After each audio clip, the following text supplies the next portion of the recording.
जब से पार्थ पवार की कंपनी पर पुणे जमीन घोटाले के आरोप लगे हैं, तब से महाराष्ट्र के deputy CM Ajit Pawar tension में हैं। विपक्ष के हमले के बीच पुणे रजिस्ट्रार ऑफिस ने अपनी रिपोर्ट में पार्थ पवार को क्लीन चिट दे दी है। लेकिन अब राजस्व विभाग की जांच समिति को फाइनल फैसला देना है और इसीलिए विपक्ष की नजर इस रिपोर्ट पर टिकी हुई है। इधर फडणवीस सरकार लगातार कह रही है कि जांच में पारदर्शिता रखी जाएगी और जो भी दोषी होगा उसके खिलाफ की जाएगी कड़ी कार्रवाई।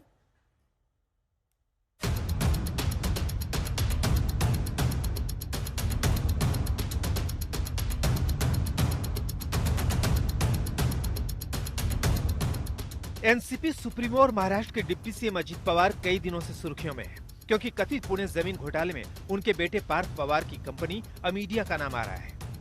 पुणे शहर के बीचों बीच कोरेगांव पार्क के नजदीक 42 एकड़ के प्लॉट अजीत पवार के लड़के पार्थ पवार ने उस पर कब्जा जमाने का आरोप हुआ है।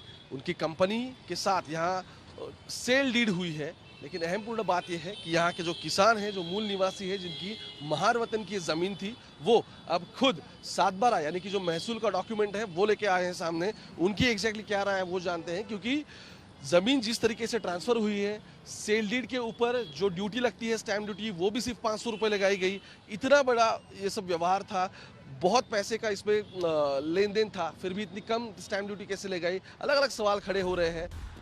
पार्थ पवार की कंपनी के पते पर हमारे संवाददाता ओंकार वाबले पहुंचे तो खुलासा हुआ कि वो पुणे में अजीत पवार के घर का पता था। इसका मतलब है कि दस्तावेज रजिस्टर्ड करते समय पार्थ पवार की अमीडिया कंपनी ने एक आवासीय पता दिया था। जब से पार्थ पवार की कंपनी पर पुणे के मुंडवा जमीन घोटाले का आरोप लगा है, तभी से महार वतन समुदाय के मूल मालिकों के वंशज विरोध प्रदर्शन कर रहे हैं। यह जमीन हमारे पुरखों की थी।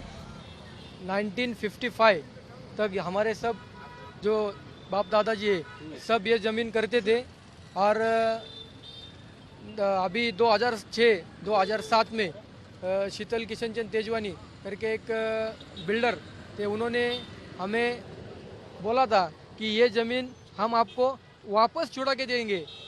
इसके लिए उन्होंने हमसे पावर ऑफ अटर्नी लिया था।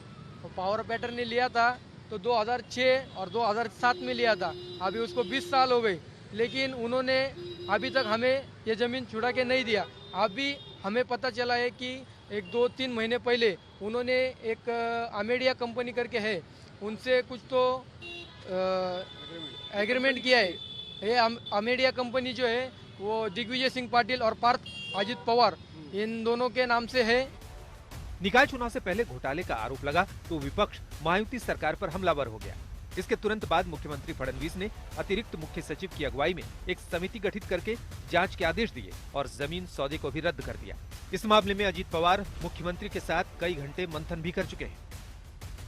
आरटीआई कार्यकर्ता भी इस जमीन सौदे में कई गड़बड़ियों का आरोप लगा रहे हैं। पुणे के मुंडवा जमीन घोटाले में जो कि एक जमीन गवर्नमेंट की जमीन एक प्राइवेट कंपनी को दे दी गई थी, बिना गवर्नमेंट को पूछे या बिना कोई इंक्वायरी किए। उस घोटाले में आज एक पहली कमेटी जो मुठे समिति थी, उन्होंने आज रिपोर्ट दिया है और उस रिपोर्ट में साफ साफ लिखा, ऊपर से ऐसे लगता है कि उस रिपोर्ट में पार्थ पवार को क्लीन चिट दिए, लेकिन अगर उसमें ज़्यादा देखा जाए तो ये पता चलता है कि उसमें पार्थ पवार की जो कंपनी जिसमें पार्थ पवार 99% पार्टनर है और वो जो दिग्विजय पाटिल 1% पार्टनर है, उसको कमेटी ने दोषी पकड़ा है। और इसका मतलब आगे जो कमेटियाँ आएगी उनको ये रिपोर्ट अपनाना पड़ेगा और ये मानना पड़ेगा कि इस स्कैम में पार्थ पवार भी दोषी है। इसमें और एक बड़ी बात तो इस कमेटी के रिपोर्ट से सामने आई है कि ये जो ज़मीन थी उसको मूवेबल प्रॉपर्टी समझ के एंट्री कर दी है, जो कि बिल्कुल ही गलत और स्कैम है। लेकिन इस मामले में जो एफआईआर दर्ज कराई गई है उसमें पार्थ पवार का सीधे तौर पर नाम नहीं है। इसीलिए विपक्ष सवाल पूछ रहा है कि अजीत पवार के बेटे पार्थ को क्लीन चिट देने की इतनी जल्दबाजी क्यों हो रही है, जिस पर बीजेपी की सफाई भी आई। हम चेक कर रहे हैं कि कोई भी हालत में सबको जस्टिस मिले और कोई भी हालत में गवर्नमेंट लैंड है, गवर्नमेंट लैंड गवर्नमेंट को रहनी चाहिए। कोई जो व्यवहार गैर व्यवहार हुआ है उसके ऊपर कार्रवाई होनी चाहिए। सरकार की भूमिका स्पष्ट है। नहीं, पार्थ पवार का उन्होंने कोई एप्लीकेशन तो नहीं की है कि मेरा पक्ष रखना है। अमेडिया कंपनी को हमारे सामने है, उनको बुलाना पड़ेगा कि आपने क्यों ऐसा व्यवहार जो किया है कैसा किया है। जिनने बेचा उनको भी बुलाना पड़ेगा, जिन्होंने लिया उसको बुलाना पड़ेगा, जो अधिकारी ने यहाँ स्टैम्प मारा है, वो जो व्यवहार को मान्यता दी है उसको भी बुलाएंगे, उसके ऊपर एफआईआर किया हमने। हम सब लोगों को बुलाएंगे, सबका स्टेटमेंट करेंगे और हमारी समिति पूरी तरह से सबको हियरिंग करेगी और फाइनल रिपोर्ट हमारा जो आएगा वो आपको महाराष्ट्र की जनता को मिलेगा। किसी को भी बचाया नहीं जाएगा, कोई भी नहीं छूटेगा, जो नियम से सारे इसमें आएंगे। और मुझे लगता है ये समिति पूरी रात दिन छानबीन कर रही है और ये समिति पूरा रिपोर्ट हमको देगी। दरअसल जमीन सौदा करने वाली कंपनी अमीडिया इंटरप्राइजेज में अजीत पवार के बेटे पार्थ पवार पार्टनर हैं। हालांकि उन्होंने मुंडवा जमीन समझौते पर हस्ताक्षर नहीं किए थे। समिति की रिपोर्ट में पार्थ पवार का सीधा जिक्र नहीं है। समिति का काम राजस्व के नुकसान का आकलन और अनियमितताओं की जांच तक सीमित था, जिसने निष्कर्ष निकाला कि जो गड़बड़ियां हुई हैं उसमें अमीडिया कंपनी जिम्मेदार है, लेकिन पार्थ पवार व्यक्तिगत रूप से नहीं। ये राजनीतिक भूचाल राजस्व सचिव की एक अंतरिम रिपोर्ट के बाद आया है। ये मामला पुणे के कोरेगांव पार्क इलाके में 40 एकड़ जमीन के सौदे से जुड़ा है। आरोप के मुताबिक पार्थ पवार की कंपनी ने बिना स्टाम्प शुल्क चुकाए 1800 करोड़ रुपए की जमीन सिर्फ 300 करोड़ रुपए में खरीद ली थी। पुणे के कथित जमीन घोटाला मामले में डिप्टी सीएम अजीत पवार की मुश्किलें थमने का नाम नहीं ले रही।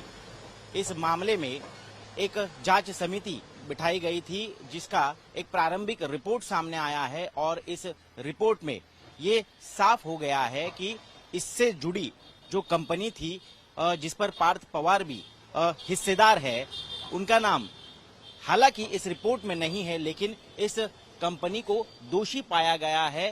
साथ ही साथ सब रजिस्ट्रार को भी इसमें सस्पेंड कर दिया गया है।